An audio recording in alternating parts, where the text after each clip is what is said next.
ناظرین، آج کی ویڈیو میں ہم آپ کو ایک ایسے شخص کے بارے میں بتا رہے ہیں جو جیل سے حیرت انگیز طور پر متعدد دفعہ بھاگا۔ دنیا بھر میں یہ شخص بکنی کلر کے نام سے مشہور ہے اور بہت سے ملکوں میں اس پر قتل کے مقدمات ہیں۔ اس شخص کا نام ہے چارلس سوبراج۔ یہ ایک مشہور سیریل کلر ہے جو کہ قتل کی متعدد وارداتوں میں بھی ملوث ہے۔ اگر آپ مختلف سائنسی، تاریخی اور علمی موضوعات پر سوچتے ہیں اور مزید جاننے کا تجسس رکھتے ہیں تو سبسکرائب کیجئے ہمارا چینل اور بیل آئیکن دبائیے تاکہ ان موضوعات پر تیار کی گئی ہماری ویڈیوز آپ کو فوری مل سکیں۔ یہ بدنام زمانہ مجرم متعدد بار جیل سے فرار ہوا۔ اس پر 5 ممالک میں قتل، ڈکیتی اور لوگوں کو لوٹنے کے لاتعداد مقدمات درج ہیں۔ چارلس کے جیل سے فرار کے قصے زبان زد عام ہیں۔ وہ اپنی مجرمانہ زندگی کے دوران متعدد بار جیل سے فرار ہوا، تاہم وہ فرار ہونے کے کچھ عرصے بعد دوبارہ کسی نہ کسی جرم میں پکڑا جاتا۔ آج کل بھی وہ نیپال کی جیل میں عمر قید کی سزا کاٹ رہا ہے۔ چارلس سوبراج اپنی پہچان بدلنے میں ماہر تھا، اس لیے اسے پکڑنا آسان نہیں تھا۔ اس شخص نے 70 اور 80 کی دہائیوں میں دنیا کے کئی ممالک کی پولیس کی ناک میں دم کیے رکھا۔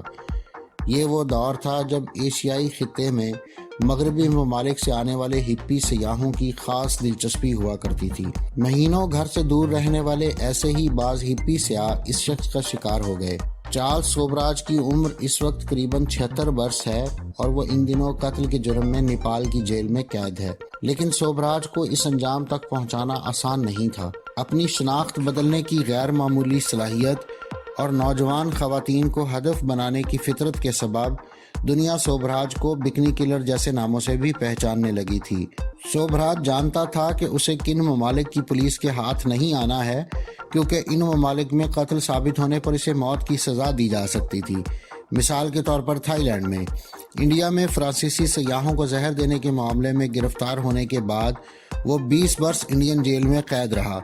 اصل میں سزا اتنی طویل نہیں تھی اور انڈیا میں سزا ختم ہونے پر سوبراج کو تھائی لینڈ پولیس کی تحویل میں دیا جانا تھا۔ سوبراج کو معلوم تھا کہ تھائی لینڈ میں اگر قتل ثابت ہو گیا تو اسے موت کی سزا مل سکتی تھی، اس لیے انڈیا میں سزا مکمل ہونے سے کچھ عرصہ قبل ہی سوبراج جیل سے فرار ہو گیا اور کچھ روز بعد دوبارہ جب پکڑا گیا تو اس کی سزا 10 برس بڑھا دی گئی۔ اس طرح انڈیا کی جیل میں 20 برس مکمل ہونے کے بعد 1997 میں جب سوبراج رہا ہوا تب تک تھائی لینڈ میں اس کے خلاف وارنٹ کی میعاد ختم ہو چکی تھی۔ انڈین جیل سے سوبراج نہایت ڈرامائی انداز میں فرار ہوا۔ اس نے جیل عملے کا اعتماد حاصل کر لیا تھا اور اسی کو استعمال کرتے ہوئے اس نے سب کی ایک دعوت کی اور کھانے میں نیند کی گولیاں ملا دیں۔ دیگر 4 قیدیوں سمیت جیل سے فرار ہوا۔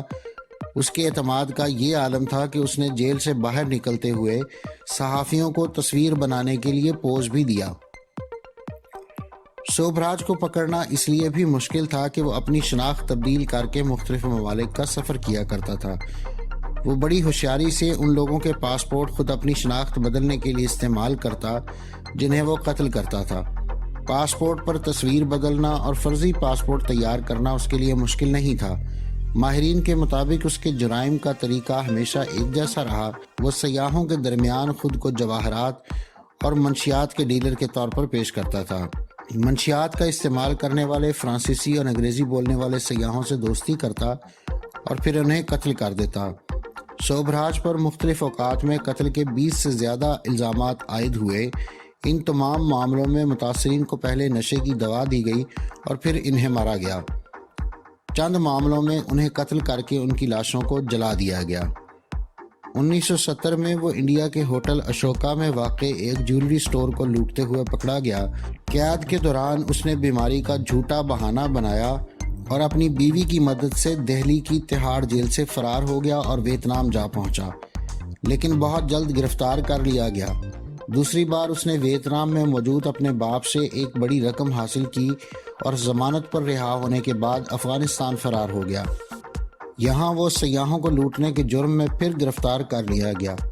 قید کے دوران اس نے باہر کے کسی آدمی کی مدد سے ایک سرنج حاصل کی اور اپنے بازو سے خون نکال کر منہ میں ڈال لیا۔ پھر سب کے سامنے تڑپتے ہوئے اپنے منہ میں ڈالا ہوا خون اگلنے لگا۔ چارلس نے نکاہت بھری آواز میں گارڈ سے کہا کہ اس کا پرانا السر بگڑ گیا ہے۔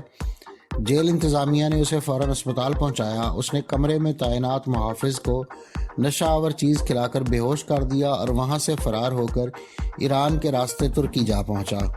یہاں استنبول میں اس کا چھوٹا بھائی اینڈریس رہتا تھا۔ دونوں بھائیوں نے ترکی اور یونان میں سیاحوں کو لوٹنے کا کام شروع کر دیا۔ کچھ عرصے بعد یہ دونوں یونان کی پولیس کے ہتھے چڑھ گئے۔ چارلس نے فوری طور پر اپنے ذہن میں ایک منصوبہ ترتیب دیا جس کے تحت دونوں بھائیوں کو اپنا نام ایک دوسرے سے تبدیل کرنا تھا۔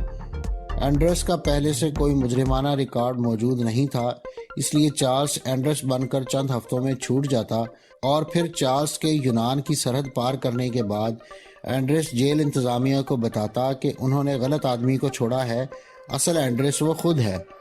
اس طرح اینڈریس کو بھی زیادہ سزا نہ ہوتی۔ جب منصوبے پر عمل شروع ہوا تو پولیس کو شک ہوا اور اس نے کسی قسم کی رعایت دیے بغیر دونوں کو جیل بھجوا دیا۔ اپنا منصوبہ ناکام دیکھ کر چارلس نے جیل سے فرار کا اپنا پرانا نسخہ آزمایا۔ وہ ایک بار پھر سے بیمار پڑ گیا۔ جب پولیس وین میں اسے ہسپتال پہنچایا جا رہا تھا تو راستے میں بیماری کا بہانہ کر کے موقع ملتے ہی وہ فرار ہو گیا۔ کچھ دنوں بعد اینڈریس جیل وارڈن کے پاس گیا اور اسے بتایا کہ وہ چارلس نہیں بلکہ اینڈریس ہے۔ وارڈن غصے میں آ گیا اور اینڈریس کو رہا کرنے کی بجائے ترکی کی حکومت کے حوالے کر دیا، جہاں اسے چوری، ڈکیتی اور دیگر جرائم میں 18 سال کی سزا ہوئی۔ لیکن یہ یہاں سے بھی کسی طریقے سے بھاگ کر نیپال پہنچ گیا، لیکن اس دفعہ اس کی قسمت اچھی نہ تھی۔ مختلف ممالک کو مطلوب یہ شخص آخر کار نیپال میں 2003 میں پکڑا گیا اور اب بھی عمر قید کی سزا یعنی 21 سال کی سزا بھگت رہا ہے۔ شوبھراج پر 1970 کی دہائی میں مختلف ایشیائی ممالک میں 20 سے زائد مغربی شہریوں کو ہلاک کرنے کا الزام ہے۔ اس کے باعث وہ ایک بدنام کردار کے طور پر ابھرا، جس پر 2 کتابیں بھی لکھی گئی ہیں اور اس پر ایک فلم بھی بن چکی ہے۔ ماضی میں شاید ان باتوں پر اتنا غور نہیں کیا جاتا ہوگا، لیکن آج اس بات کو خصوصی توجہ دی جاتی ہے کہ کسی کے مجرم بننے میں کیا اس کے حالات کا بھی ہاتھ رہا۔ شوبھراج کے معاملے میں اس بارے میں یقینی طور پر کچھ کہنا ممکن نہیں، لیکن یہ ضرور ہے کہ شوبھراج کے والد نے اسے اپنانے سے انکار کر دیا تھا۔ شوبھراج کے دل میں اپنے والد کے خلاف بہت غصہ تھا۔ شوبھراج نے اپنی ڈائری میں لکھا تھا، میں آپ کو اس بارے میں افسوس کرنے پر مجبور کر دوں گا کہ آپ نے ایک والد ہونے کا فرض ادا نہیں کیا۔ ویتنام کے شہر سائیگان میں 6 اپریل 1944 کو پیدا ہونے والے چارلس شوبھراج کی پرورش فرانس میں ہوئی تھی، لیکن جرائم کے لیے اس نے دنیا کے مختلف ممالک، خاص طور پر ایشیائی ممالک کا رخ کیا۔ چارلس شوبھراج کی والدہ کا تعلق ویتنام سے تھا اور والد انڈین تھے۔ ان دنوں سائیگان پر جاپان کا قبضہ تھا۔ فرانسیسی کالونی ہونے کے سبب انہیں فرانس کی شہریت حاصل ہو گئی۔ شوبھراج کی زندگی کی کہانی اتنی غیر معمولی ہے کہ جب 1997 میں وہ انڈیا کی جیل سے آزاد ہو کر فرانس پہنچے تو فرانس کے ایک اداکار اور پروڈیوسر نے ان سے ان کی زندگی پر فلم اور کتاب کے حقوق مبینہ طور پر $1.50 کروڑ میں خرید لیے۔ سن 2015 میں ریلیز ہونے والی بالی ووڈ فلم میں اور چارلز میں چارلس شوبھراج کا کردار ادا کرنے والے اداکار رندیپ ہوڈا نے دعویٰ کیا تھا کہ امیتابھ بچن کی فلم ڈان کا مشہور ڈائلاگ شوبھراج کی زندگی سے متاثر تھا۔ ڈان کا انتظار تو 11 ملکوں کی پولیس کر رہی ہے۔